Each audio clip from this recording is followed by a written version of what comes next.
Welcome to Orange Weekly, presented by Crouse Health. Alongside Mike Waters, I'm Brent. Coming up, a rivalry renewed, even in a condensed non-conference schedule.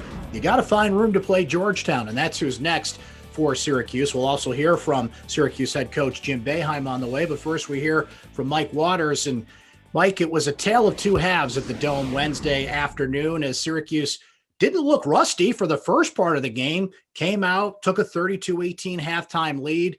Second half, a much different story as Pittsburgh really banged inside and physically pushed Syracuse out of the way, quite literally. Yeah, Pittsburgh absolutely did. They dominated the boards, just crushing Syracuse on the glass. And it's actually one way Pittsburgh was able to make up for their offense, which actually looked a little rusty. 21 second chance points for the Panthers, only 3 for Syracuse. And it was not like either team was shooting well.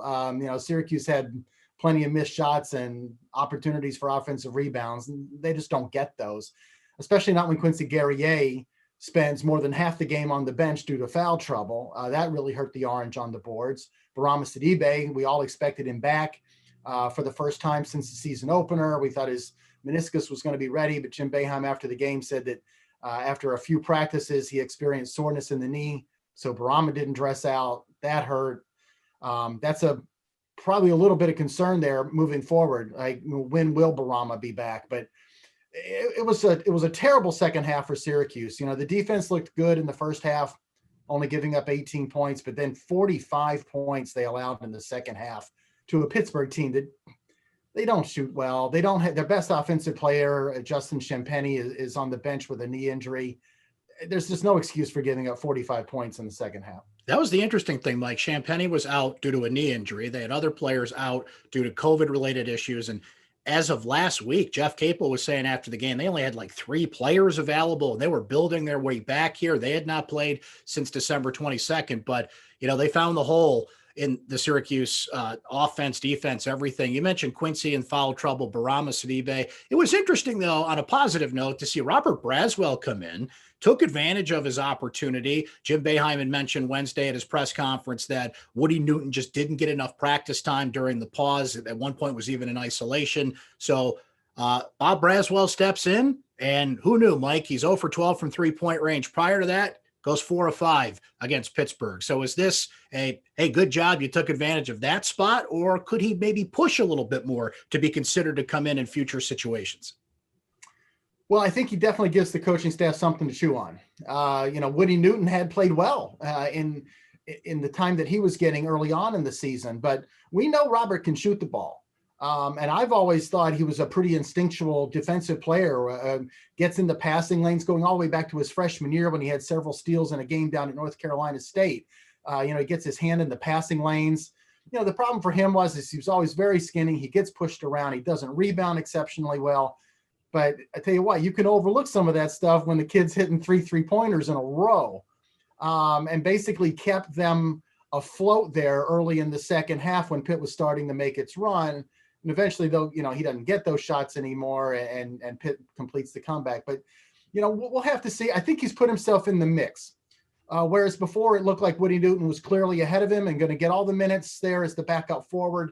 I think now he's like, well, is the other team playing zone? Are they laying off of you? Do you need to make some threes? Maybe it's a situation where you can put Robert Braswell out, and now you got a couple options there as your backup forwards in the rotation. Another thing I wanted to ask you about, speaking of three-point shooting, but on the other side of things, we've seen Kadari Richmond do a lot in his freshman season, and the player he's developing into, I'm kind of excited to see what kind of player he becomes. But one thing that's been evident is he's not much of a three-point shooter yet.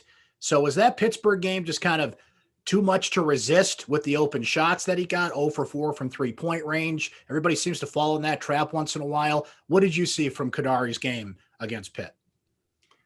A younger player that's got to learn there's a reason they're leaving you open. And it's not because, this is a great opportunity for me to make a three. No, sometimes for a kid that doesn't have a great, consistent three-point shot, the worst shot to take is the one where you're sitting out there left wide open because there's no rhythm to the shot. You have time to think about it. That's the time where you either go ahead and try to drive, even though they're laying off of you, or you just got to keep running the offense.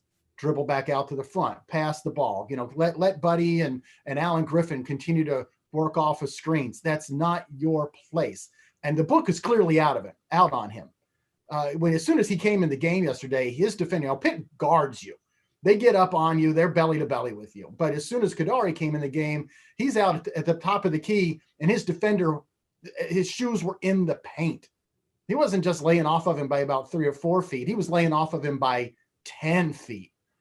So they knew that, you just don't want Kadari. It wasn't so much that you want, they don't think Kadari can shoot. It was also a matter of, we totally respect this 6'5" freshman's ability to drive and score over us if we play up on him. So they're taking that away as much as they're daring him to shoot. So he's got to learn, and eventually he's got to learn to develop, a semi-reliable 3-point shot. And we've seen guys do it over the years. I mean, Michael Carter-Williams was never a good shooter, but his freshman year, he was horrible. His sophomore year, he developed a reliable shot, and all of a sudden you get Michael Carter-Williams' first-round draft pick. So that's what Kadari's got to work on, probably more so in the offseason than right now. Right now, he's just got to learn how to play when teams are defending him like that. You brought up Michael Carter-Williams. We should know quickly, speaking of former Orangemen in the NBA, Jeremy Grant with the Detroit Pistons right now on an absolute tear. So if you got the NBA League Pass or can come upon it some way or the other, I think the Pistons have become must-see TV here in the immediate. Mike, Georgetown is coming to the Dome. A little inside intel there. I think the Detroit, Troy Weaver, former Syracuse assistant, made a good free agent signing, huh? You always need Syracuse connections to watch random teams, and now you got 2 to watch the Detroit Pistons, right? Georgetown's coming into the Dome on Saturday, a rivalry renewed. Mike and I will discuss that coming up after we hear from Syracuse head coach Jim Boeheim in Syracuse Soundbites. We thought Barama would play, but was sore. Knee was sore. He practiced 5 or 6 days in a row, but his knee was sore, so he couldn't go today. Quincy's an important part of the team. He just, he charged. He knocked 2 people down and took himself out of the game. And, he's a very important player for us. But the bottom line is we got shots that we can make and need to make, and we didn't. So, that was really... At the end of the day, that was the game. Our defense wasn't great, but it was good enough. But our offense, we just didn't make shots that we have to make. We had open shots, but, we didn't make them. A rivalry renewed, Mike. I wasn't quite sure if Syracuse and Georgetown would stay on the schedule when COVID hit and they were reformatting how the non-conference was going to go, but I'm glad that it stayed on the schedule. So we're going to wedge Georgetown in here before Syracuse gets into the ACC full time. And I'm happy that this game is still on the schedule. I'm always going to say yes with Syracuse and Georgetown playing. It's going to be a shame with no fans in the building, particularly for games like this and Duke and those big energy games you look forward to all year. But nonetheless, Patrick Ewing will be on the sideline, and those old feelings will be stirred up once again as the Orange take on the Hoyas. Yeah, maybe it's because I covered too many of those games back in the late 80s, early 90s, but the Syracuse-Georgetown game to me still is special. And I hope they remain on the schedule, playing each other every year, even if it's just one time, because I think you need to play your rivals that often. Otherwise, if you're not in the same conference and you're not in the same real geographical area, you can lose that. And it's already different. You and I both know it's a little different now than it was when the rivalry was running really hot, and Syracuse saw those Hoyas twice a year minimum, sometimes with another meeting at the Garden for the Big East tournament. So I think it's special. I think it's good for the history of both programs to keep it up. It's not like an old rivalry where the opposing team isn't at the same level as Syracuse anymore. Georgetown is still in the Big East Conference. They're still nationally relevant. Patrick Ewing is on the sidelines now. My one regret this year, you mentioned no fans in the stands. It would have been really interesting to see how the Syracuse officials handled Georgetown's visit this year.